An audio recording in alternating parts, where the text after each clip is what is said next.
그래서 창세기 11장 바벨탑과 하나님의 선택의 역사가 나옵니다.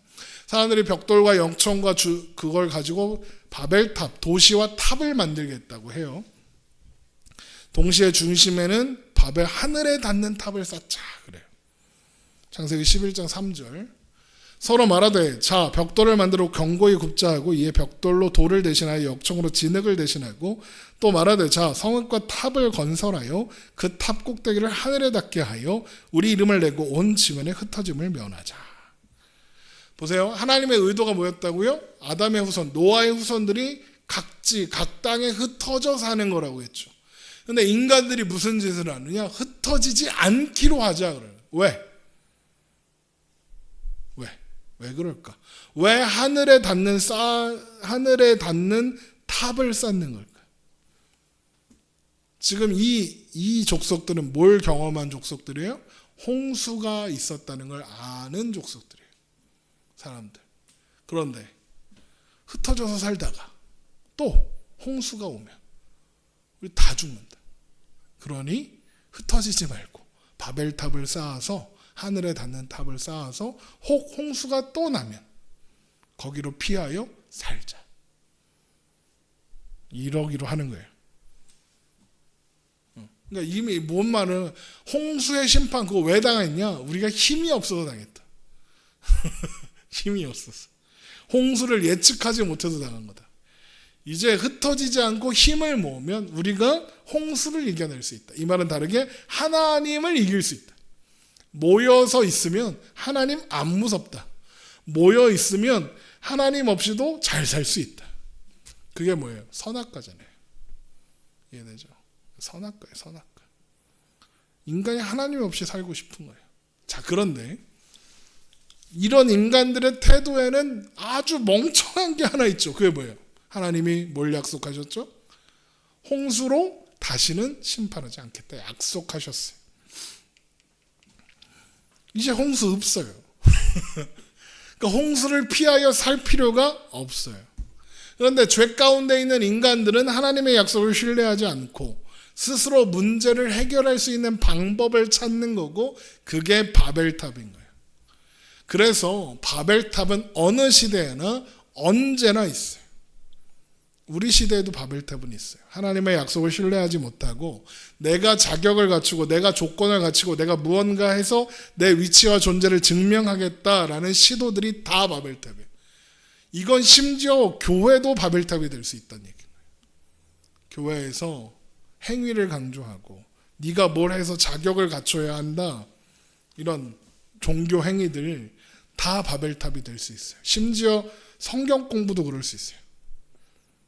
성경 공부를 안 하는데 나는 한다. 나는 훌륭한 사람이다. 나는 자격이 있다. 이렇게 생각하는 거예요. 이것도 바벨탑인 거예요. 그러니까 우리가 인간이 가져야 하는 기본적인 태도는 하나님의 경륜과 주권과 섭리 앞에 겸손한 거예요. 나는 나를 구원할 수 없습니다. 나는 하나님의 은혜가 필요합니다. 이 태도가 중요한 거죠. 이 태도를 버리면 바벨탑 쌓고 있는 거예요. 이걸 잊지 말아야 합니다. 그렇게 가면 망하는 겁니다.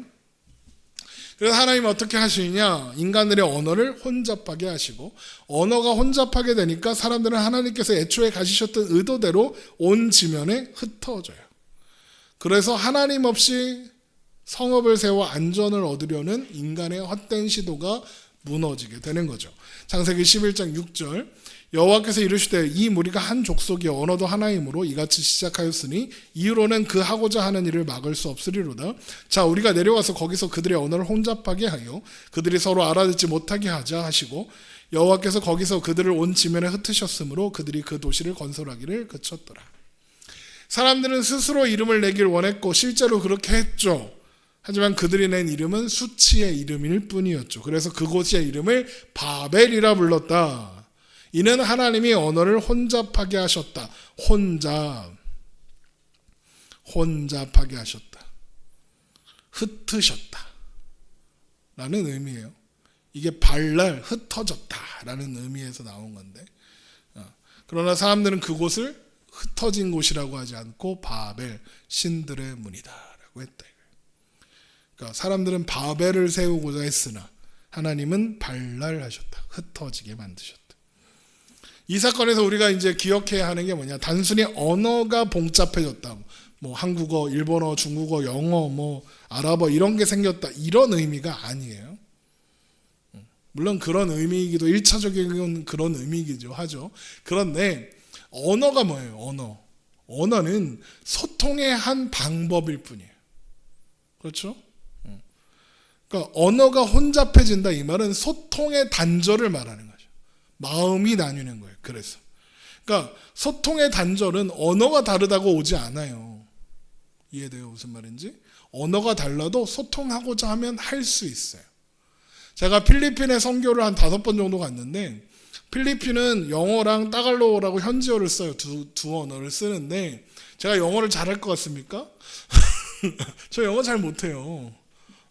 그냥 중학교 고등학교 때 배운 영어가 다고 외국인 만나면 말 못해요. 그런데 필리핀에서 이제 그 사전답사 겸 갔던 그 일정에서 이제 나랑 같이 갔던 영어 잘하시는 목사님이 나를 놓고 딴 데 가셨어. 나 혼자 있는 거예요. 나 혼자 한 5시간 혼자 재밌게 놀다가 이따가 만나? 이러고 가셨어. 5시간을 혼자 있어야 되는 거예요. 영어도 못하는데. 그때는 이제 스마트폰 뭐 이게 3G 시대라 이렇게 막 하기도 그렇고 거기 필리핀은 와이파이도 유료야. 그래서 검색도 못 해보겠고 요즘처럼 막 팝학원이 이런 게 있는 것도 아니고 그래서 어떡하지? 막 이렇게 막 긴장 타고 있는데 배가 아픈 거야. 긴장하니까. 뭐 물어봐야 돼요. 뭘 물어봐야 돼? 화장실이 어디 있는지 물어봐야 되는 거야. 어지간하면 내가 찾으려고 했는데 못 찾겠어. 급하니까 물어봐. 급하니까 내가 생각하는 걸 다 전달할 수 있어요. 배를 아파. 알려줘. 화장실 알려줘. 레스트룸? 오, 오케이 레스트룸. 화장실 여기라고 알려줘요. 무슨 말인지 알죠? 그러니까 소통하고자 하면 얼마든지 소통할 수 있어요. 그리고 자신감을 얻어서 나중에는 현지 목사님, 그러니까 현지의 그 오지에 계시는 목사님과 꽤 깊은 대화도 나눴어요. 영적인 대화까지도 나눌 수 있는 그게 되더라고요. 그러니까 영어로 했겠어요? 영어 단어 몇 개 몰라요. 근데 이 사람이 말하는 게 뭔지 알겠고 내가 말하는 걸 이 사람이 알아들어. 나는 반은 한국말로 하는데 이 사람이 대충 알아들어. 이 사람이 한국말을 전혀 못하는데 대충 다 알아들고 마음을 두고 둘이 구둥켜고 막 울고 막 그랬다니까. 무슨 말이냐? 언어가 달라도 소통하고자 하면 마음이 하나가 되면 소통할 수 있어요. 그런데 마음이 나누면 언어가 같아도 소통이 안 돼요. 지금 총선 하잖아요. 국회의원 선거하잖아요. 빨간당 파란당하고 말이 통해요? 말이 안 통해요. 희한해. 같은 말을 쓰는데 같은 말을 쓰는지 모르겠어. 가끔 그런 사람들 만나요. 너 같은 한국말 하는 게 맞니? 이런 사람들 되게 많아요. 그러니까 여기에서 핵심은 뭐냐?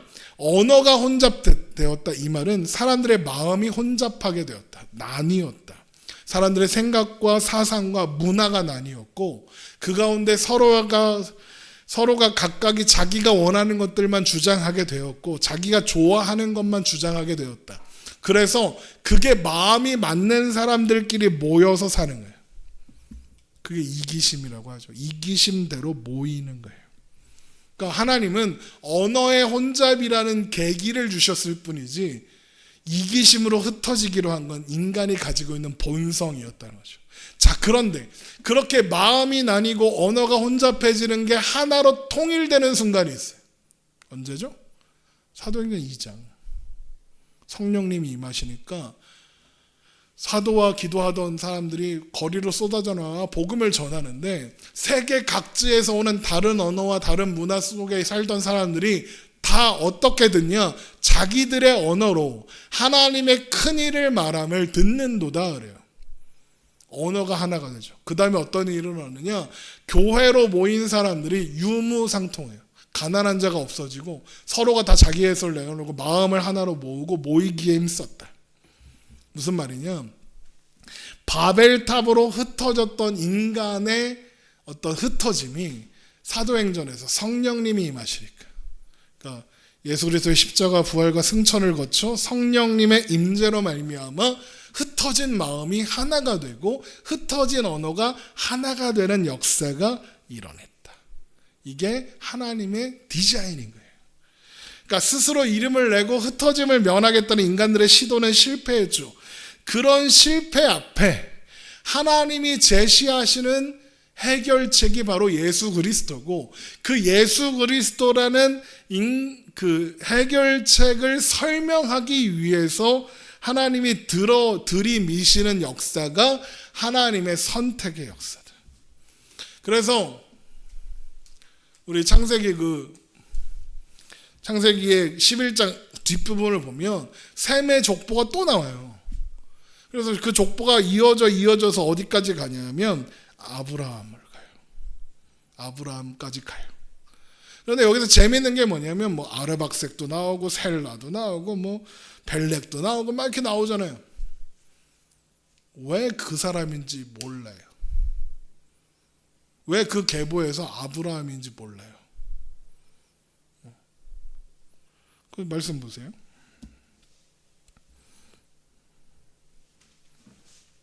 창세기 11장의 말씀을 보면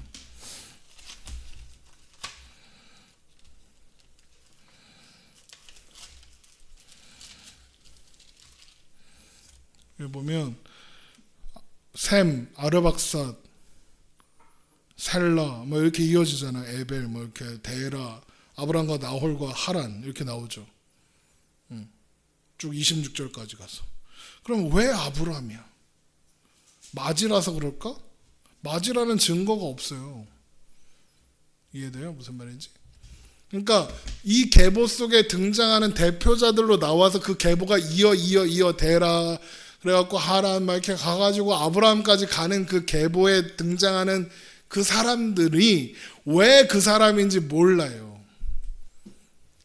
이유는 단 하나. 하나님이 그 사람을 선택하신 거예요. 그 사람의 계보로 이어지는 거죠.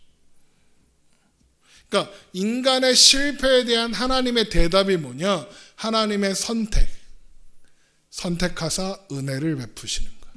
그게 아브라함인 거예요. 선택의 은혜인 거죠.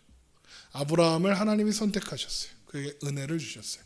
그래서 갈대아 우루 우상들을 섬기던 그 자리에서 우상을 섬기고 살던 아브라함을 불러 가나안으로 옮기사 그 아브라함의 역사를 통해서 아브라함의 인생과 또 이어지는 이삭과 야곱의 역사를 통해서 요셉으로 이어지는 그 역사를 통해서 이 망가져 있는 세상에 대한 하나님의 해결책은 하나님의 선택의 은혜다라는 걸 보여주는 거죠.